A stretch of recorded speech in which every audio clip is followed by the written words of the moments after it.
how to open line Globe CLT S10G and use it in our Smart Token Texan and dito. So ito po yung itsura ng ating router. Huwag po kayong malilito. Puntahan po natin yung actual. Here is the actual. So ang gagawin po natin, dapat nakalagay na yung ating SIM card na dito or yung ating mga gagamiting SIM card, smart man yan or token text. And then, sa likod po, dapat nakakonect tayo through LAN. Yan, nakakonect po ako gamit yung desktop. Pero pwede nyo po itong gawin gamit yung cellphone, mapa Android man, iPhone, o kaya po sa laptop through wireless, through Wi-Fi connection. Now, puntahan po natin yung ating desktop. Ito po yung aking desktop. Bubuksan ko po yung aking browser. Ang browser na gagamitin ko po ay Parpax. Tapos yung 192.168.254 ikaka-copy-paste ko po. Ipe-paste ko po rito sa browser.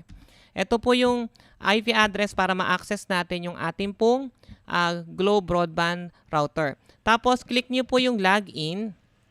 Ito po yung default user. Type natin yung default user. Tapos yung password po niya, ito rin. Kaka-copy-paste ko na lang po para mabilis. Nasa likod din po yan ng inyong mga Globe Broadband. Paste lang natin, then login po tayo. Now, kapag nakalagin po tayo, ini-indicate po niya na naka-SIM lock siya. Punta lang po tayo ng device settings. And then piliin niyo po yung advanced settings.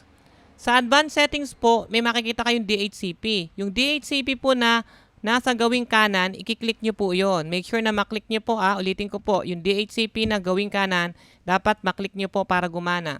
And then, sa taas po niya, yung router, papalitan natin mula ron sa word na router ng MCC. Ito po yon.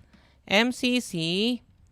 Type po natin para makita nyo. MCC _ tapos MNC _ locking. Make sure po na tama yung ating spelling.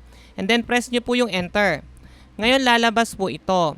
Para ma-open line po yung ating Globe Broadband, click nyo lang po yung disabled. And then i-click nyo lang po yung apply. And then click nyo po yung yes.